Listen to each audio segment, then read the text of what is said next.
지난주에 나온 기독교 연합신문 첫 이 호를 보니까 첫면에 이렇게 그게 아침 장면이죠. 이렇게 배가 울산항이라고 이렇게 적혀 있던데요. 배가 이렇게 만선으로 이렇게 들어가고 있는 그런 장면을 찍어 놓은 게 있었습니다. 만선, 어부들이 그러니까 배에 가득 차도록 고기를 잡았다는 말입니다. 이 만선은 실제로 물고기를 잡는 우리 어부들뿐만 아니라 우리 영적 어부들인 저와 우리 목사님들도 바라는 것이 이 영적 고기잡이에서 만선이 되는 것이라 생각합니다. 아멘. 예. 그런데 모두가 다 이렇게 만선이기를 원하는데 2000년 전 어느 날 유대 갈릴리 호수에서도 만선을 꿈꾸는 어부들이 고기잡이를 했는데 배 두 척에 나누어서, 그러니까 배 두 척에 나갔다는 것은 그만큼 고기가 많을 거라 예상했던 것 아닙니까? 밤새도록 고기를 잡았는데 고기잡이는 했는데 고기를 한 마리도 못 잡았어요. 정말 그날 밤은 이상한 밤이었습니다. 피라미 한 마리도 못 잡고 공친 날입니다. 제 말이 아니라 성경에서 한 마리도 못 잡았다고 그랬어요. 그중 한 배는 시몬의 배였습니다. 밤새 허탕을 치고 그물을 싣고 있는 시몬에게 한 분이 다가오셨습니다. 그분은 예수라는 이름을 가진 분이었습니다. 뜨거운 무언가가 그 속에 일지 않았으면 그랬을 리가 없지요. 예수님께서 깊은 데로 가서 그물을 내려 고기를 잡으라. 그럴 때 시몬은 선생님, 주님이 아니죠, 아직까지는, 선생님, 우리들이 밤이 새도록 수고하였으되 잡은 것이 없지만은 말씀에 의지하여 내가 그물을 내리리이다. 이렇게 순종하고 있습니다. 그 결과는 대박이었습니다. 대박. 그물이 찢어질 지경이었습니다. 다른 배에 있는 동무들을 도움을 받아가지고 두 배 모두에 가득 차서, 배들이 얼마나 많이 찼으면 성경에 물에 잠길 정도로 물고기가 많이 찼다고 했습니다.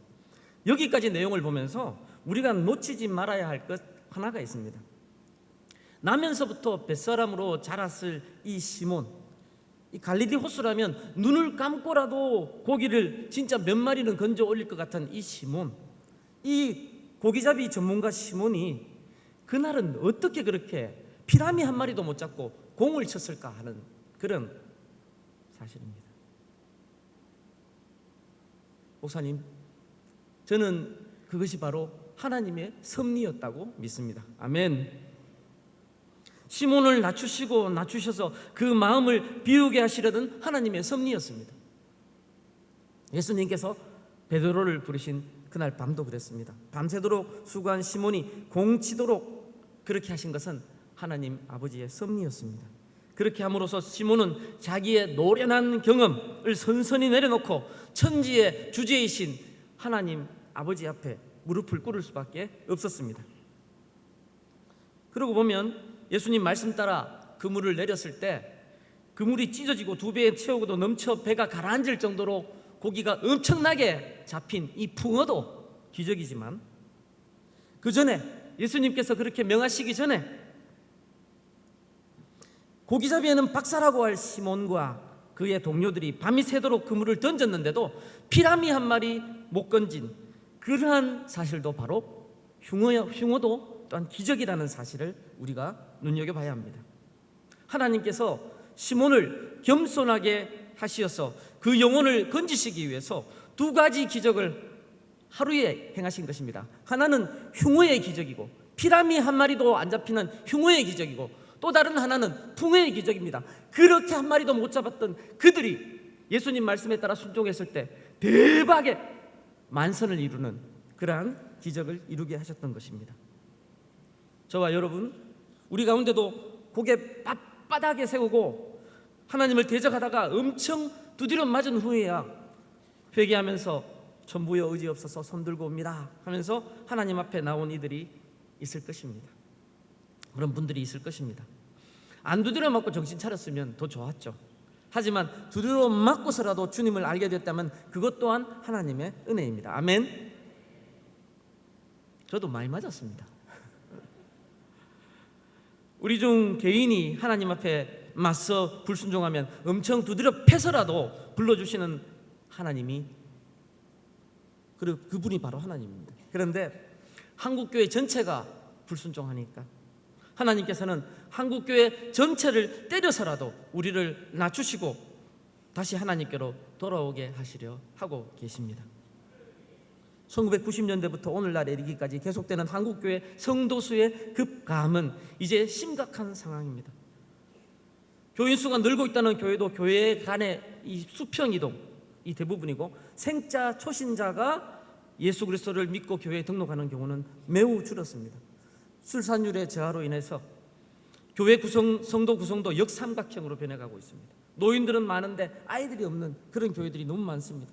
우리가 어릴 때는 제가 어릴 때는 교회마다 유년주일학교 학생 수가 대단했습니다. 그 숫자가 중고등부로 고스란히 이어지진 않았지만 그래도 다수의 학생들이 청년부로 올라가서 교회의 기둥들이 되었습니다. 그 중에 여기 앉아 계신 우리 목사님들도 많이 계시리라 생각합니다. 하지만 이제는 교회에서 유초등부나 중고등부가 잘 되는 교회를 찾기가 쉽지 않습니다. 심지어 신실한 성도들마저도 자녀들의 신앙 교육보다도 자기 자식이 좋은 학교, 좋은 대학 가는 것을 더 관심을 갖고 있기 때문에 오늘날 이렇게 주일학교가 문을 닫게 되는 이런 현실은 우리 자신이 자초한 그런 결과라고 할 수 있습니다. 10년 전만 해도 이런 상황이 무색하게 신학교 학생들이 넘쳤습니다. 하지만 여러분, 해마다 진짜 재작년, 작년, 올해가 다릅니다. 너무너무 줄어들고 있습니다. 이제 우리 모두는 신학교 지원자수의 급감을 실감하고 있습니다.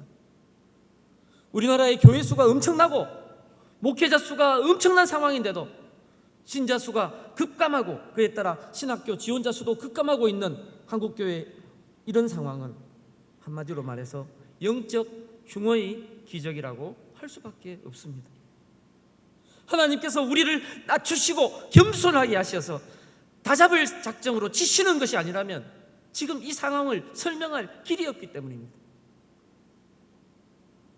그렇다면 이제 우리 한국교회가 어떻게 해야 합니까? 답은 이미 알고 있습니다. 성경으로 돌아가야 합니다. 하나님 말씀인 성경으로 돌아가야 합니다. 시몬은 예수님 말씀을 듣고 은혜를 받은 후에 그 예수님 말씀에 즉각 순종했습니다. 선생님, 우리들이 밤이 새도록 수고했을 때 잡은 것이 없지만 말씀에 의지하여, 아멘, 말씀하신 그대로 순종한 겁니다. 말씀에 의지하여 내가 그물을 내리리이다 하면서 말씀에 순종했습니다. 이와 유사한 일이 500년 전 종교개혁자들 가운데 일어났습니다. 중세말 로마 가톨릭 교회가 전통과 교황의 본의를 하나님 말씀인 성경보다 더 위에 두는 잘못을 범함으로 교회가 부패 타락했을 때 종교개혁자들이 한 일은 성경으로 돌아가는 것이었습니다. 종교개혁자들은 성경을 바탕으로 한 신앙 원리를 제시했습니다. 그것이 바로 우리 개혁주의 생명 신학이 공유하고 있는 개혁주의 5대 표, 5대 솔라입니다. 우리 믿음의 근본은 어디입니까? 성경입니다. 그래서 오직 성경. 우리가 믿고 구원하게 하는 우리의 구원자는 누구십니까? 오직 그리스도. 아멘. 우리가 우리의 행위로 구원받습니까? 그렇지 않습니다. 우리의 믿음으로 구원받습니다. 그래서 오직 믿음. 내가 무엇 해놓은 나의 공적으로가 아니라 하나님의 은혜로구나. 믿음조차도 하나님의 은혜로구나. 오직 은혜. 그러니까 영광 받으실 분은 우리 누구도 아니고 교황도 아니고 오직 하나님 한 분뿐이시다. 오직 하나님께 영광. 이게 5대 솔라입니다. 아멘. 우리 개혁주의 생명신학도 동일하게 고백합니다. 5대 솔라로 요약할 수 있는 종교개혁자들의 신앙을 계승한 신학을 개혁주의 신학이라고 합니다. 혹은 개혁신학이라고 합니다. 개혁주의 신학에 대해서 먼저 개혁주의 생명신학을 우리가 알기 위해서는 목사님들이 잘 아시지만 제가 기본적인 것을 다시 한번 살펴보겠습니다. 개혁주의 신학이 뭔지 한번 적고 그 다음에 개혁주의 생명신학으로 가야 됩니다. 우리 거로 와야 됩니다. 개혁주의 신학은 성경 말씀에 비추어 보아서 잘못된 것은 바로잡고 올바른 것은 계승한다. 이게 개혁신학입니다. 아멘. 쉽지요? 개혁신학은 성경 말씀에 비추어 보아 잘못된 것은 바로잡고 올바른 것은 계승한다. 아멘. 얼마나 좋은 신학입니까? 그러니까 세상에 개혁신학만큼 좋은 신학이 없습니다. 아멘. 긴장하지 마십시오. 우리 개혁주의 생명신학이 더 좋으니까. 개혁주의 신학만큼 좋은 신학 없습니다. 아멘? 왜? 성경대로 살자는 거니까. 그런데 개혁주의 신학이 이렇게 좋은 신학이라면 왜 개혁주의 생명신학이 필요합니까? 개혁주의 생명신학은 개혁주의 신학과 다르지 않습니다. 동일한 신학입니다. 하나님 말씀에, 우리도 똑같습니다. 하나님 말씀에 비추어 보아서 잘못된 것은 바로잡고 올바른 것은 계승하는 신학입니다. 개혁주의 생명신학은. 아멘. 그러면 차이가 무엇입니까? 차이가 없습니까? 차이를 설명하기 위해서 우리의 문제를 보면 됩니다. 오늘날 개혁주의 신학이 혹은 개혁주의 신학을 표방하는 사람들이 5대 솔라를 강조하면서도 실제로 삶 속에서는 실천하지 않음으로, 못함으로 생명력을 잃어버린 겁니다. 무슨 생명력을요? 예수 그리스도의 생명이 개혁주의를 표방하고 부르짖는데, 가르친다고 하는데 예수 그리스도의 생명이 그 속에 없는 것입니다. 이게 문제입니다. 하지만 개혁주의 생명신학은 이 개혁주의 신학에 예수 그리스도의 생명을 회복시키는 실천 방법, 실천 방안을 가지고 있습니다. 아멘. 그것이 바로 개혁주의 생명신학 7대 실천 운동입니다. 달리 말하면 개혁주의 신학에 예수 그리스도의 생명을 회복시키려는 실천 운동이 바로 개혁주의 생명신학입니다. 그런데 개혁주의 신학에 예수 그리스도의 생명을 회복시키는 것은 저나 우리 목사님들, 우리 자신, 나의 힘으로 됩니까? 안 됩니까? 안 됩니다. 못합니다. 개혁주의 신학을 부르짖는 분들은 왜 못했습니까? 자기 힘으로 하려고 했기 때문에 그런 건 아닐까요? 우리도 마찬가지입니다. 우리 힘으로 하려고 하면 저나 우리 목사님, 우리가 할 수가 없습니다. 우리도 할 수 없습니다. 우리 장종현 목사님께서 어제도 말씀하셨지만 그리스도가 내 안에, 내가 그리스도 안에 있을 때 가능합니다. 내 힘으로는 불가능합니다. 그래서 개혁주의 생명신학은 개혁주의 신학에 예수 그리스도의 생명을 회복시키는 방법을 7가지 실천 운동으로 제시하는데, 그것이 신앙운동, 신학회복운동, 회개 용서운동, 영적 생명운동, 하나님 나라운동, 나눔운동, 기도 성령운동입니다. 아멘. 개혁주의 생명신학은 그 실천이 복잡한 것이 아닙니다. 하나님 말씀에 비추어 봐서 잘못된 것은 고치고 올바른 것은 바로 잡으면 되는 것입니다. 갈릴리 호수의 흉어가 예수 그리스도의 말씀에 의지하여 믿음으로 그물을 내릴 때 갈릴리 호수의 풍어의 기적으로 나아갔듯이, 지금 한국교회가 개혁주의 생명신학 7대 실천 운동을 통해서 예수 그리스도의 생명을 회복함으로 오늘날 한국교회의 영적 흉어가 영적 풍어의 상태로 전환되는 대반전이 일어나기를 기대합니다. 우리 백석총회에 속한 목사님들 모두가 개혁주의 생명신학 7대 실천운동에 즐거이 매진함으로 우리가 속한 가정은 물론이고 교회와 선교 현장에까지 그물이 찢어지고 온배가 가득하여서 물에 잠길 정도의 영적 풍어의 기적이 일어나기를 소망합니다. 여기에 함께한 우리가 바로 이 영적 풍어의 기적의 주역이 되기를 간절히 바랍니다. 첫째 운동 설명합니다. 첫째 운동은 신앙운동입니다. 이제 아시겠죠? 첫째 운동이 뭐라고요? 신앙운동입니다. 오늘날 포스트 마든 시대라고 얘기합니다. 포스트 마든이라는 말은, 마든이란 말이 현대, 근대라는 말입니다. 현대가 지나갔다는 말입니다. 2000년을 지나가면서 사람들이 이런 말을 쓰기 시작했습니다. 근데 현대가 지나간 이 시대를 포스트 마든 시대라고 하는데, 이 포스트 마든 시대의 특징에 대해서 학자들이 뭐라고 얘기했냐면 여러 가지를 내놓는데, 그 중에 공통적으로 내놓는 게 뭐냐면 절대 가치의 부정입니다. 오늘날 우리는 절대 가치와 불변의 진리이신 하나님, 창조주 하나님을 고백하기는커녕 하나님의 살아계심도 믿지 않는 시대를 살고 있습니다. 그러다 보니까 시대의 흐름 속에서 마냥 방황하고 있습니다. 하지만 우리가 사람답게 살 수 있는 길은 우리를 지으신 창조주 하나님을 믿으며 사는 것입니다. 아멘. 하나님을 믿으려면 하나님을 알아야 하는데 우리가 어떻게 하나님을 알 수 있습니까? 바로 성경을 통해서 성경이 가르쳐 주시는 하나님을 알 수 있습니다. 아멘. 우리 믿음은 성경을 믿는 데서 출발합니다. 우리는 하나님을 믿습니다. 그런데 하나님 믿는다고 해서 여러분 헷갈리면 안 됩니다. 하나님 믿는다고 하면서 이단들도 많고 엉뚱한 인간들이 많습니다. 우리와 다른 하나님을 하나님이라는 이름으로 믿는 인간들도 많이 있습니다. 다른 종교 중에도 그렇습니다. 무슬림 같은 경우에 알라를 자기 하나님이라 합니다. 잘못 알고 있는 거죠.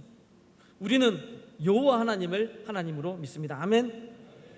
성경이 가르치는 하나님을 믿습니다. 성경이 가르치는 하나님이 유일하신 참 하나님이시기 때문에 참 하나님을 믿으려면 먼저 성경이 하나님의 말씀임을 믿어야 합니다. 순서가 이게 막 엉기는 것 같지만 그렇습니다. 하나님을 제대로 알려면 하나님의 말씀인 성경이 참으로 하나님의 말씀이구나, 이 사실을 믿어야 합니다. 아멘. 성경은 구약과 신약으로 이루어져 있습니다. 구약은 기독교 신자뿐 아니라 유대교도도 하나님 말씀으로 믿습니다. 하지만 신약은 유대교도는 부정합니다. 그래서 예수님이 메시아라는 사실을 부정합니다. 삼일체 하나님을 믿을 수가 없는 거죠. 구약과 신약 모두를 하나님 말씀으로 믿는 것은 우리 개신교회하고 로마 가톨릭입니다. 그런데 로마 가톨릭은 문제가 뭐냐면요, 구약과 신약 외에 외경을 제2의 경전으로 붙여서 믿습니다. 로마 가톨릭은 제2차 바티칸 공의회 전에는 이 라틴어로만 미사를 예배를 드렸습니다. 이 성도들이 알아듣는 게 중요한 게 아니에요. 그 사람들은 그냥 미신처럼, 그냥 마치 주문처럼 그렇게 하면 그 자체가 무슨 효험이 있는 것처럼 잘못 가르쳤습니다. 종교개혁자들은 달랐습니다. 지역 언어로 알아들을 수 있는 말로 예배를 인도하고 설교를 했습니다. 그리고 자기들의 말로 성경을 번역하기 위해서 애썼습니다. 성경은 왜 그렇게 했을까요? 성경이 바로 하나님의 말씀이고 하나님의 말씀을 읽는 그 자체가, 아는 그 자체가 능력이 있다고 믿었기 때문에 그렇습니다. 아멘. 그런데 개신교도라고 해서 여러분 다 같은 개신교도가 아닙니다. 17세기에 합리주의적 계몽사조는요, 인간을 만물의 척도로 삼았습니다. 인간의 이성을 잣대로 모든 것을 비판합니다. 심지어 하나님의 말씀으로 우리가 믿고 고백하는 이 성경마저도 그들은 자기 생각대로, 자기 이성의 잣대로 비판하고 난도질합니다. 성경을 난도질하다 보니까 성경에 하나님의 말씀도 있고 윤리적이고 도덕적인 그런 말씀들은 하나님 말씀이고, 기적이나 그 다음에 자기 이성으로 이해되지 않는 것들은 하나님 말씀 아니라고 하는 거예요. 누가? 자기가, 신학자가 자기 자신이 하나님이 되어서 하나님의 말씀을 평가하고 난도질하고 있는 겁니다. 이게 여러분 이 자유주의 신학과 이 잘못된 이 개신교라고 이름을 걸고 있는데도 그런 경우가 있습니다. 우리 백석총회는 성경을 하나님의 말씀으로 믿고 고백합니다. 아멘. 디모데후서 3장 16절 말씀대로 모든 성경은 하나님의 감동으로 된 것으로, 하나님의 성령님의 영감으로 된 것으로 교훈과 책망과 바르게 함과 의로 교육하기에 유익하다고 우리는 고백하고 믿습니다. 아멘. 하나님의 말씀입니다. 성경은 이 믿음이 가장 기본이 되는 믿음. 그래서 오직 성경입니다. 오직 성경. 5대 솔라의 첫 번째가 오직 성경인 것은 바로 그 이유입니다. 이 성경을 하나님 말씀으로, 온전한 하나님 말씀으로, 절대무오한 정확무오한 하나님 말씀으로 믿지 않으면 올바른 신앙을 가질 수가 없는 것입니다. 그래서 우리 신앙운동은 뭡니까? 바로 7대 실천 운동 중에 첫 번째 운동인 신앙운동은 성경만이 우리 신앙과 삶의 유일한 표준임을 믿고 개혁주의 신학을 개성하는 운동이다. 왜 개혁주의 신학을 개성합니까? 개혁주의 신학이 다른 게 아니라 그랬거든요. 성경에 비추어 봐 잘못된 것은 바로잡고 올바른 것은 개성하는 것이니까 성경을 우리 삶의 신앙과 삶의 유일한 표준임을 믿고 고백하고 개혁주의 신학을 개성하는 것이 우리 신앙운동입니다. 아멘. 신앙운동의 핵심은 그래서 성경이 답이다입니다. 일상에서 우리가 답이란 말은 두 가지 의미로 쓰죠. 하나는 시험 문제나 퀴즈에 답이라는 말도 있지만 여기서는 그런 의미가 아닙니다. 마땅히 걸어야 할 길, 답을 알고 있지 않느냐? 상담하러 왔을 때 그러잖아요. 답을 알고 있지 않느냐? 알고 있는데 우리 죄성 때문에 우리가 그걸 못 사는 거죠. 오늘날 한국교회가 예수 그리스도의 영적 생명력을 잃어가고 있는 것은 생명을 살리는 복음적인 설교가 사라지고 있기 때문인데, 복음적인 설교가 뭡니까? 바로 성경을 가지고 말씀을 전할 때 나올 수 있는 설교가 복음적인 설교입니다. 십자가 부활을 더 이상 설교하지 않는 것이 오늘날 강단이 되고 있습니다. 왜 이렇게 되었습니까? 성경을 하나님의 말씀으로 믿지 않기 때문입니다. 앞서 계몽사조를 따른 이들이 인간 이성의 잣대로 성경을 제 마음대로 비판하며 난도질을 해버렸다고 했는데, 오늘날 우리 가운데도 이런 사악한 죄를 범하는 그런 사람들이 있습니다. 이런 사람들에게는 성경이 아니라 자신의 생각과 판단이 신앙의 표준인 것입니다. 성경이 우리 삶의 유일한 표준이라는 가르침은요, 우리 각자가 예수 그리스도를 믿은 후에 가지고 있는 체험과 때때로는 어떨 때는 부딪히는 느낌이 올 수도 있습니다. 기도 중에 응답을 받았는데 이게 성경의 가르침과 이게 좀 배치되는 것 같아요. 그러면 우리가 어떻게 판단을 하는 것이 맞습니까? 여러분, 오늘날도 하나님께서 꿈이나 환상이나 음성을 통해서 우리에게 말씀을 주실 수 있습니까? 없습니까? 있습니다. 아멘. 하지만 그런 하나님의 말씀은 기록된 하나님의 말씀인 성경의 권위 아래에 있어야 합니다. 성경과 비추어 봤을 때 만약에 배치가 된다? 이것은 우리가 잘못 이해한 겁니다. 하나님의 이 뜻을. 그렇기 때문에 어떤 사람이 하나님의 음성을 들었다고 주장하는데 그것이 성경의 가르침하고 상충된다. 그건 문제가 있는 겁니다. 성경의 가르침과 일치한다. 그거는 맞아요. 그건 맞아요. 베드로서 1장 16절의 말씀처럼 사도 베드로는 변화산에서 주님의 크신 위엄을 봐서 예수님과 모세와 엘리야를 위해서 초막셋을 짓고 거기 머물기 원하는, 마치 찬송을 한다면 이 주님과 함께 머물러 있기를 원하나 이런 고백처럼 정말 극진한 그러한 체험을 했습니다. 하지만 그러한 이 베드로서 1장 19절에 뭐라고 그 입을 통해서 성령님께서 고백하게 하십니까? 또 우리에게는 더 확실한 예언이 있어 어두운 데를 비추는 등불과 같으니 날이 새어 샛별이 너희 마음에 떠오르기까지 너희가 이것을 주의하는 것이 옳으니라. 여기서 더 확실한 예언이 뭡니까? 그 당시에는 구약 성경이죠. 하지만 우리에게는 성경을 가리킵니다. 여러분, 성경은 단순한 역사 기록이 아니라 하나님의 말씀입니다. 그렇다면 나의 이 작은 이 체험, 그것이 성경 말씀보다 앞선다는 게 이 가당키나 하는 일입니다. 성경의 이런 가르침은 우리의 경험이나 체험이 아니라 바로 성경 말씀이 우리 삶의 유일한 표준임을 깨우쳐 주십니다. 사랑하는 동역자 여러분, 성경이 답입니다. 우리 신앙과 삶의 유일한 표준입니다. 오늘날 우리 한국교회는 중병에 걸린 환자처럼 생명력을 상실하고 신음하고 있습니다. 주일학교 학생 수는 점점 줄어들고 주일학교를 없앤 교회들도 얼마나 아픈 일입니까? 나오고 있습니다. 청년들은 생명력을 상실한 교회에 더 이상 못 있겠다 그럽니다. 대체로 교인들은 기도하기를 싫어하고요. 한편 이단들은 어떻습니까? 기존 교회에 은밀히 침투해서 거짓 교훈으로 성도들을 혼란에 빠뜨리고 있습니다. 심한 경우는 교회를 통째로 접수한다고까지 합니다. 한국교회가 말씀과 기도에 전념하지 않고 이단들의 병행을 방관한다면 서방의 교회가, 서구 교회가 생명력을 상실한 채 쪼그라든 것처럼 문전층과 소수의 청장년층만 있는 교회가 될지도 모릅니다. 우리 한국교회도. 한국교회가 위기를 극복하고 새롭게 되어 본질적 사명을 감당하기 위해서는 무엇보다 먼저 성경으로 돌아가야 합니다. 예수 그리스도의 생명을 회복하는 길은 오직 성경이라는 이 원리를 회복하는 것입니다. 오직 성경의 원리를 회복하는 방법은 멀리 있지 않습니다. 이전에 우리 선배 목사님들은, 그리고 우리 가운데 많은 우리 선배 목사님들은 수십 번씩 성경을 읽고 기도하면서 하나님의 음성을 듣고자 몸부림쳤는데, 우리는 신학이 학문이 되어가지고 목회자들이 성경보다 신학 지식, 주석을 더 의지하는, 여러분, 성경을 읽고 준비하는 것보다 주석을 읽는 시간이 더 많고 신학책을 읽은 시간이 더 많은 그런 목회자가 하는 설교가 어떻게 생명을 살릴 수가 있습니까? 하나님 말씀인 성경을 가르치기보다 내가 배운 지식인 이 지식을 전달하는데 마음을 쏟다 보니까 한국교회 강단이 새로운 것을 얘기하는데 생명력은 없는 거예요. 하나님의 말씀을 성령님의 역사심을 따라 선포하고 가르치면 생명의 역사가 일어나는 것이 당연한데, 신학 지식을 전달하는 강단이 되다 보니까 강단이 힘이 없는 겁니다. 말씀을 자의적으로 해석하는 일은 막아야 하기 때문에 건전한 신학 전통을 익혀야 합니다. 신학은 뼈대와 같은 거거든요.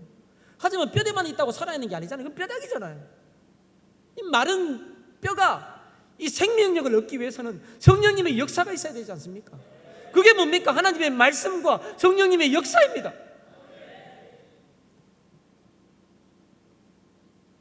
성도들에게 성경을 가르치기 위해서는 우리 목회자 자신이 먼저 성경 말씀의 은혜를 누리고 알아야 합니다. 그래서 우리 학교에서는 목사 후보생인 신학생들에게 성경을 읽고 쓰게 합니다.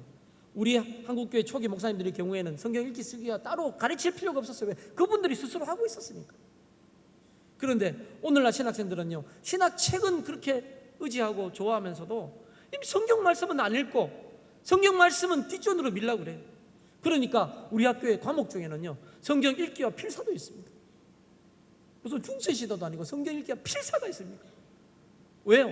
성경 말씀에 힘이 있다고 우리 믿기 때문에 그렇습니다. 아멘.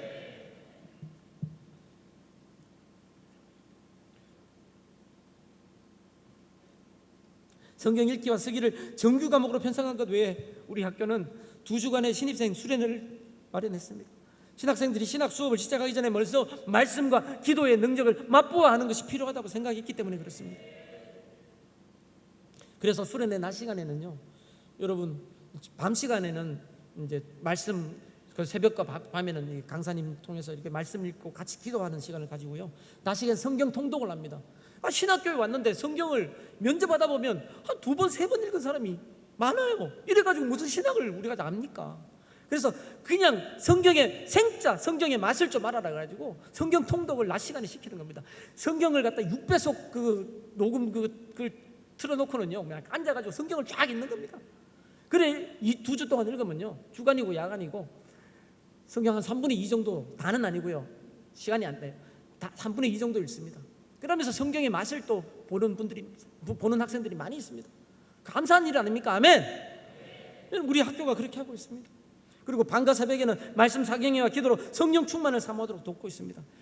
신앙 수련을 통해서 성령님의 충만하신 이 역사를 체험할 기회를 제공하므로 신학 수업 중에, 앞으로 3년 신학 수업 중에, 신학 수업 중에는 물론이고 목회 현장에서도 성령님을 의지하고 성령님의 충만하심을 사모하는 그런 목회자가 되기를 바라서 우리가 그렇게 하고 있습니다. 우리는 정직해야 합니다.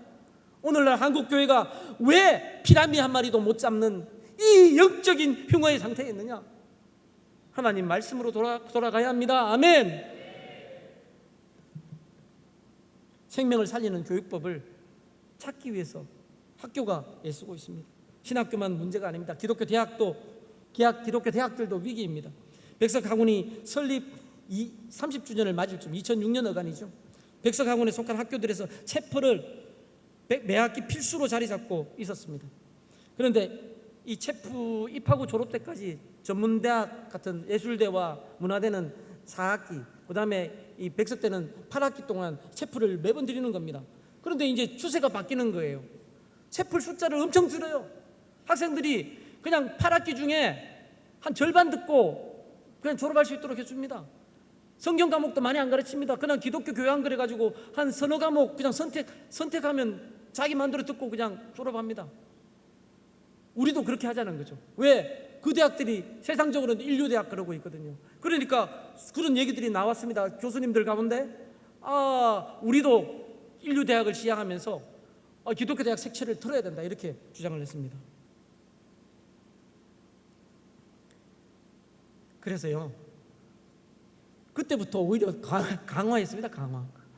그전에는 그냥 패스페일, 그냥 당락으로 그렇게 하던 그 체프라고 이걸요, ABCD 학점을 부여하기 시작했습니다. 그 당시에는. 그리고요, 그냥 대대적으로 광고를 어떻게 때리나 하면요, 그냥 그때는 막 쪼그라들고 있을 때였거든요. 어떤 분은 기억을 하더라고요. 아프가니스탄 사태로 한국 기독교가 막 선교에 대해서 쪼그라들고 있는 상황이었대요. 그때 우리 학교는 어떻게 했습니까? 세상을 변화시키는 것은 지식이 아니라 예수 그리스도의 사랑입니다. 아멘. 여러분 그렇게 했습니다. 미친 일 아닙니까? 다른 학교들은 다 기독교 색채 털라고 난리를 치고 있는데 우리는 기독교를 더 강조하고 우리는 하나님의 대학이다, 예수 그리스도의 대학이다 자랑했습니다. 결과는 어떻습니까? 그렇게 사랑하니까 학생들이 안 왔습니까? 쪼그라들었습니까? 아닙니다. 정말 목사님들과 자녀를 두신 분들 가운데 많은 분들이 기독교 대학이구나, 우리 백석으로 자녀들을 보내주셨습니다. 아멘. 기독교 대학도 마찬가지고 신학교도 마찬가지입니다. 하나님의 말씀을 가르칠 때 하나님은 복 주십니다. 아멘. 다른 대학들은 믿지 않을지 몰라도, 다른 총회는 믿지 않을지 몰라도 우리는 믿고 나가야 합니다. 우리 백석은 믿고 나가야 합니다. 아멘.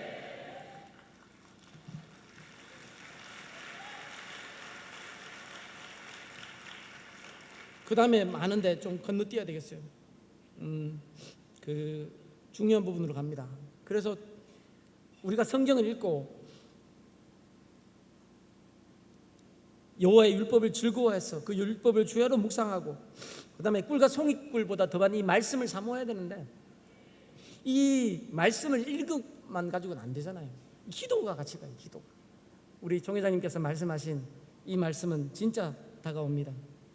목회자로서 뿐만 아니라 신학교수로서 신학생으로서 말씀을 전하기 전에 주석이나 신학책을 1시간 읽으면 성경은 그 2배는 읽어야 안 되겠냐? 그리고 기도는 3시간 해야 안 되겠냐? 처음에는 저는 잘못 들어가지고 모든 신학책을 읽을 때마다 2배로 성경 읽고 3배로 기도해야 되는 줄 알고 이거 어떻게 하지? 내가 그 강의 준비하려면 신학책 좀 읽어야 될 시간이 있는데 그거 10시간 읽고 나면 성경 20시간 그 다음에 기도 30시간 해야 되는데 못 자잖아요. 그러면 가만히 보니까 말씀 준비하기 전에 그 얘기했어요. 그러고 나니까 정말 맞습니다.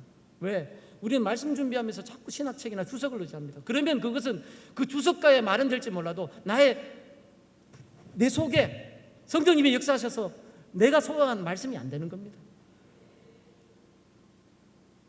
그러니까 기도해야 합니다. 말씀이 나의 말씀이 돼서 먼저 내 속의 말씀이 살아 역사할 때 이 말씀을 나눌 때 성도들이 은혜를 받는 겁니다.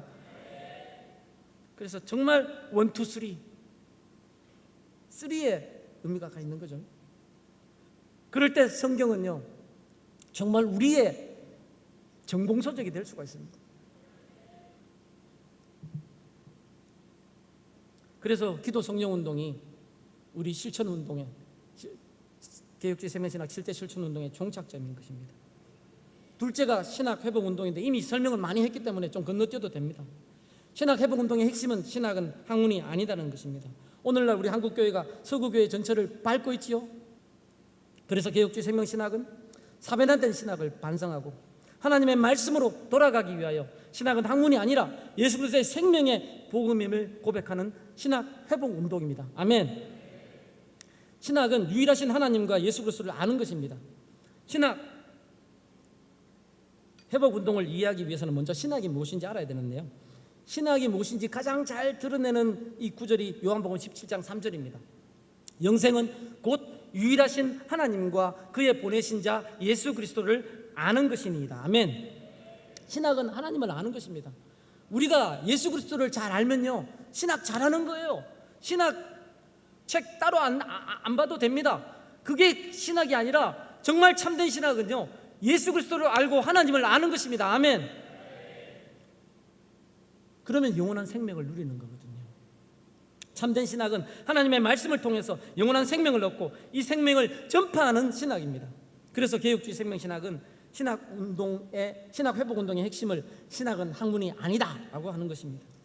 신학이 학문이 아니라면 무엇입니까?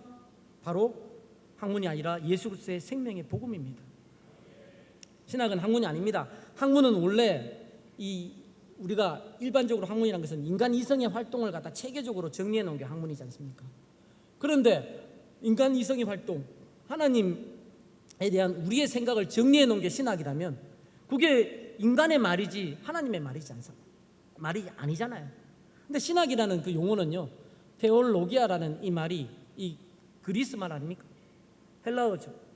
그런데 이것이 이게 신학자들이 만든 용어가 아니에요.